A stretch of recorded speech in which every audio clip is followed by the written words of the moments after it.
After Diddy's arrest made headlines last September, Katt Williams jumped in with a viral post-an AI mashup of Diddy's face on Wesley Snipes in New Jack City. Joking, "Diddy's about to snitch on everyone." Fans ran with it, but the comedian wasn't done.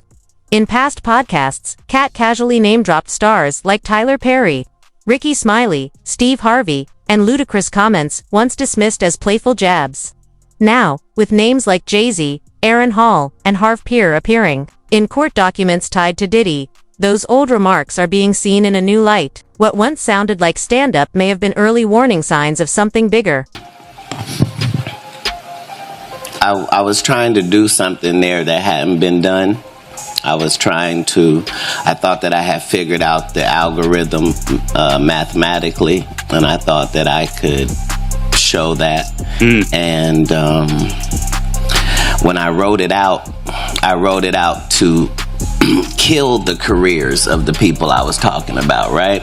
But it was so vicious that I erased all of the knockout blows and just left the jabs, so that the comic I'm talking about knows that I know your real story. I'm gonna tell this, but you know what else I know.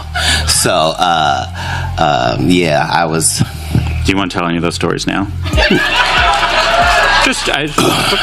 Well, I'm saying I've had to turn down $50 million 4 times just to protect my integrity and that virgin hole I was telling you about. Right. Because P. Diddy be wanting to party. All of these big dick deviants is all catching hell in 2024. It's up for all of them. It don't matter if you Diddy or whoever you is. T.G. Jakes, any of them. All lies will be exposed. That's all. And anyone who takes that the wrong way, know why they take it the wrong way. So Katt Williams said it. The lawsuit started coming out right after he said it, and he said all would be exposed. He heavily implied, and this is again an allegation, that Lucien Grange was having some sort of a homosexual relationship with Diddy. So he is the person that controls Diddy, that Lucien Grange was aware of these parties, that Universal Music Group was aware of these parties, essentially that Diddy is the thug and the gangster working on behalf of Lucien Grange. They did not know that he was reporting them. I mean, when I read through that lawsuit, Rodney made it very clear that he had hidden cameras. And if you are a person like LeBron who says ain't no party like a Diddy party, you got Ashton Kutcher talking about what happens at Diddy parties stays at Diddy parties, and finally you learn via the press that actually Diddy has been collecting evidence on all of you, and you don't know where those tapes are. That will buy your silence for quite some time, because you're hoping that if you keep your head low, you're not going to be revealed as one of these people that was engaged in some of these acts, whether they were heterosexual or homosexual. It doesn't matter. Maybe you're just cheating on your wife and you don't want that to get out into the public. Maybe you were, as Katt Williams described it, in one of the rooms. He said you could just walk around the house. He said this on stage years ago, that you could walk around the house and you would see people engaged in various sex acts. And again, Katt Williams was someone who was dismissed as crazy and dismissed as a drug addict, and it turned out that, or it seems that if these allegations are proven to be true, and I believe they are, then he was telling the truth. Do you think that like stars and get offered that kind of thing, like to compromise themselves sexually for entertainment? I was as shocked as anybody about how powerful Harvey Weinstein was at the time that I was meeting with him, and how he could not be told no. You follow what I'm saying? They'll figure out some way. Right, so I thought that didn't apply to me because I don't care about nothing but bitches and good business, right? In these scary situations, I don't even leave it up to me. Like, I'm gonna do what the superhero would do in this. Katt Williams didn't hold back when he joked about Tyler Perry, poking fun at his on-screen roles. But behind the punchline may lie a lesser-known truth. In Perry's early days as an indie filmmaker, it was reportedly Diddy's circle that offered key support, helping fund his first films, arranging premieres in LA and New York, and sending VIP invites to industry insiders. These behind-the-scenes moves never made headlines, but they're part of the backstory. Perry may not speak on it publicly, but Diddy's influence was there from the start. I heard that you bought a military base in Alabama. Is that true? A military base? As starving comedians would do. Now, I don't know if you're being truthful or not. Did you really buy one? Yeah, Fort McClellan. Yeah, What? because the reason why like my life works in golf and off the golf course is because I follow instruction well, right? So if I see somebody do a good job, I just want to do a good job. Yeah. I'm going to follow the example. Yeah. Right? So Tyler Perry got a military base. That's correct. Made it into a movie studio and started making movies. Katt Williams. Bought a military base.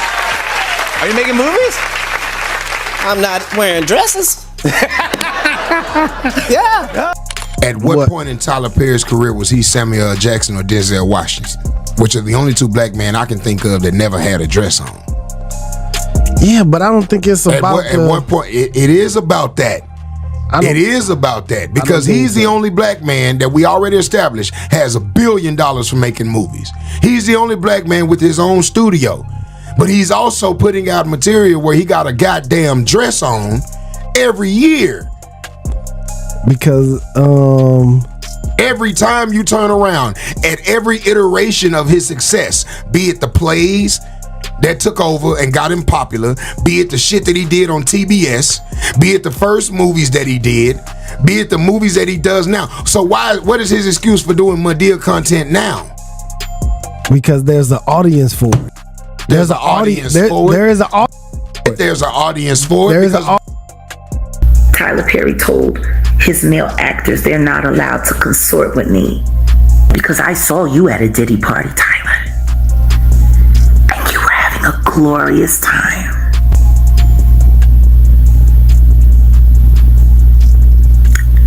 I spent a lot of time in Miami and I snuck around Star Island quite a bit.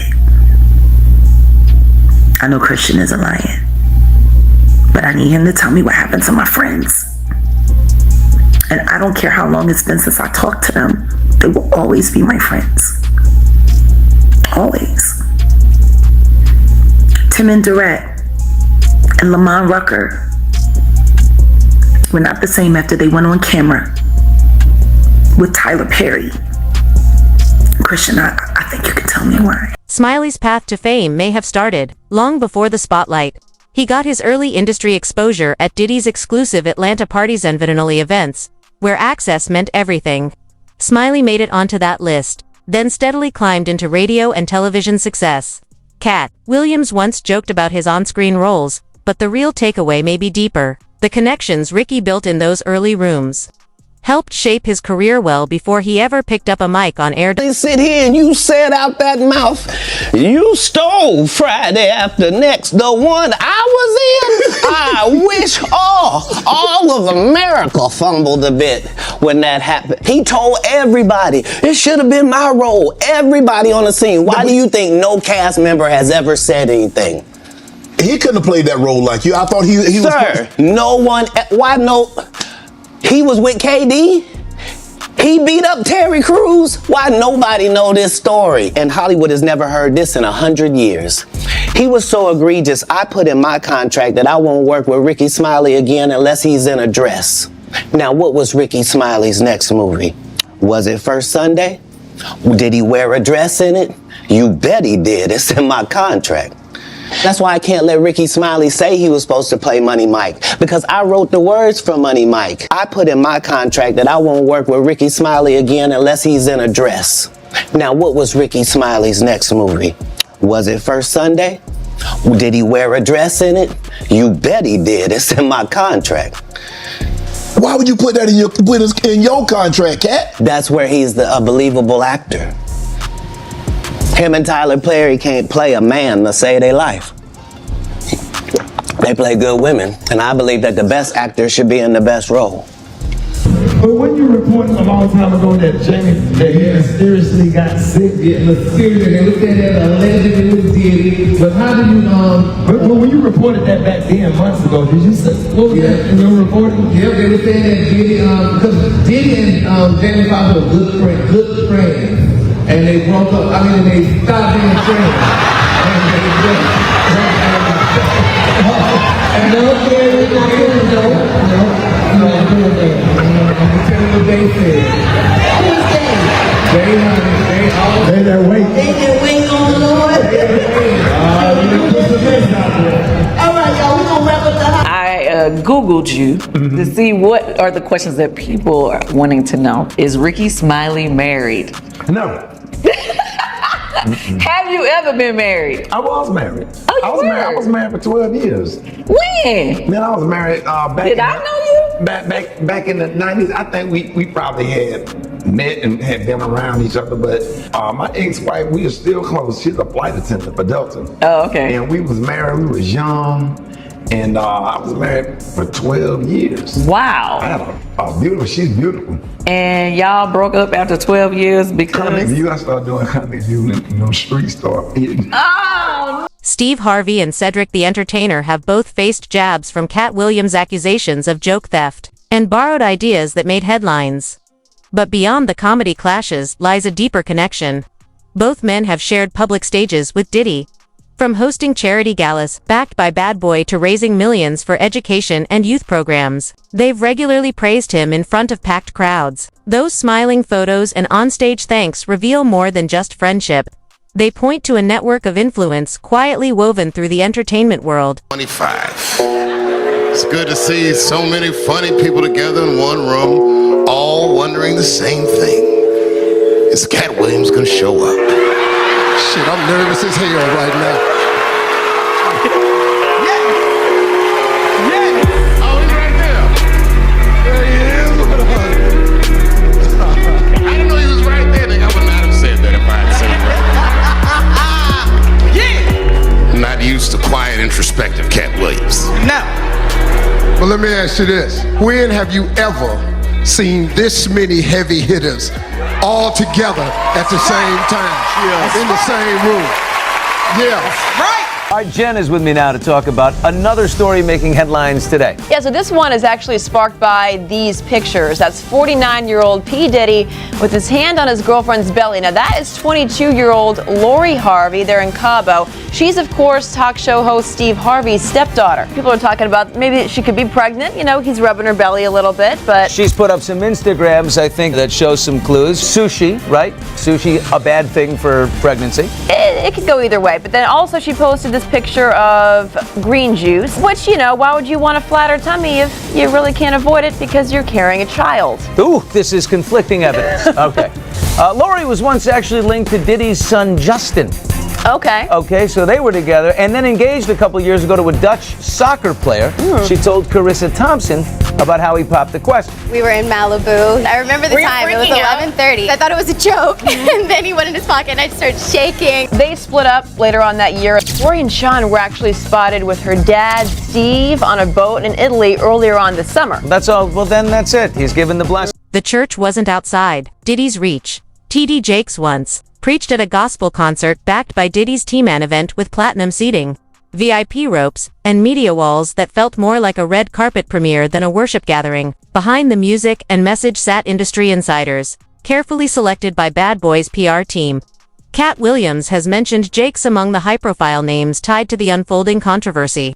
While the connection may surprise some, it highlights how Diddy's reach blended faith, fame, and influence in ways few expect. I don't know if he's a Christian or not. I don't think he is. His mouth would say maybe he's maybe has faith, but he's bearing fruits of repentance. But that podcast got well over millions and millions of views because he just blasted the industry. And basically the whole thing is your career's here.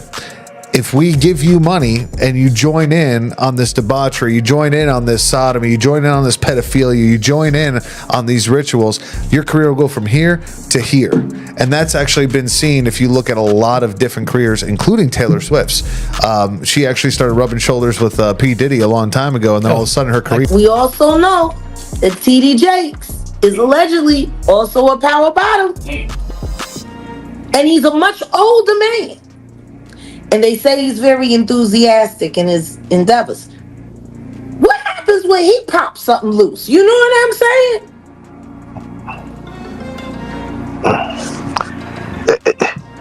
It's funny because they're mentioning sex workers, but they're not mentioning women. They're mentioning men as sex workers. Yeah.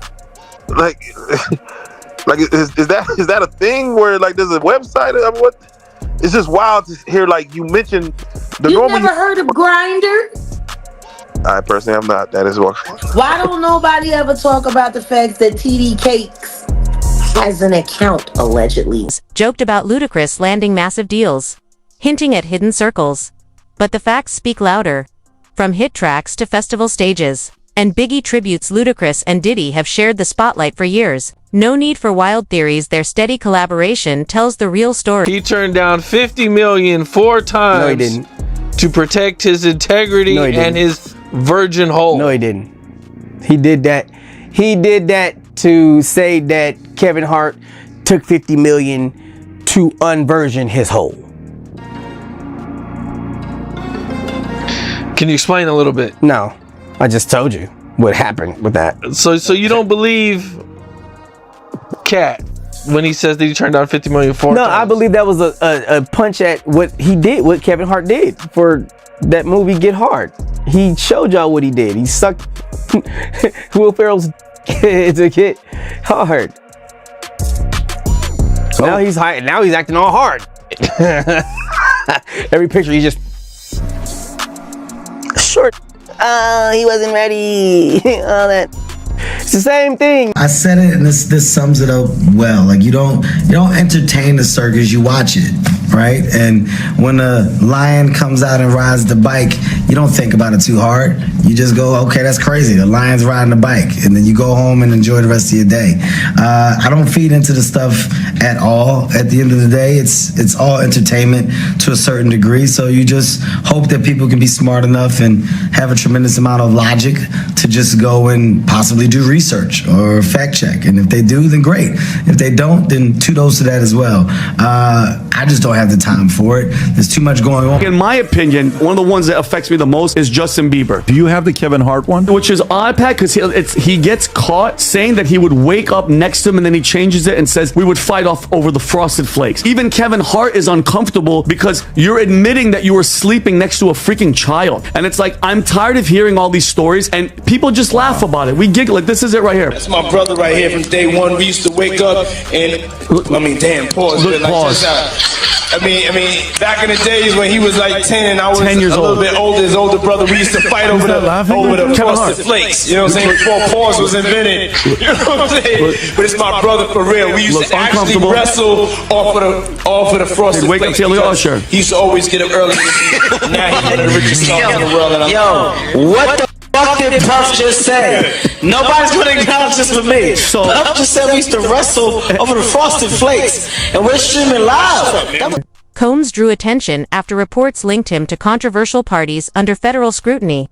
Agents reportedly raided his residence, and he was briefly detained, though no charges were filed. While the legal outcome remains clear, the incident added to the growing spotlight on the Combs family. So we were both invited to an Illuminati thing. One of us had to cut off all their hair and couldn't do the sideburn thing no more with the points. And the next person they said was going to get $200 million because they were going to pay him $10 million a movie to do 20 movies. And that's how the conversation happened. One of those persons turned out to be Ludacris, and the other person turned out to be Katt Williams. I didn't get it. I'm not mad about it. How much money they give? 200? Sir, Fast and Furious is on what number right 10. now? 10 more.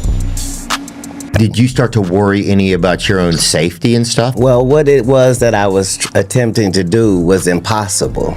So before I do this interview, there is no Illuminati. It's just a joke. It's just something that crazy people talk about.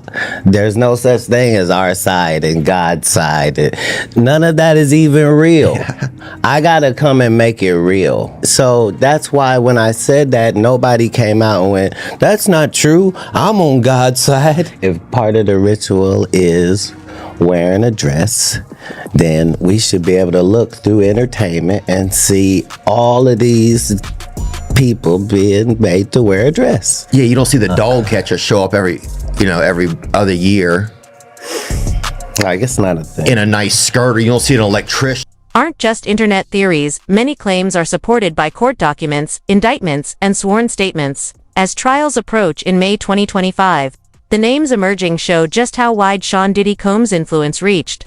Whether some celebrities were aware or simply caught in the crossfire, the legal trail is undeniable. When Katt Williams says he's exposing Diddy's circle, he's not just speculating, he's pointing to the same official records fueling a growing case. Obviously, you're not making any kind of a dynamic entry. This isn't a hostage situation, right? Where that's not what's happening here. However, they did know that there would be weapons there, armed security, those kinds of things. That's why you saw those warrants being served by, for the most part, a tactical SWAT team.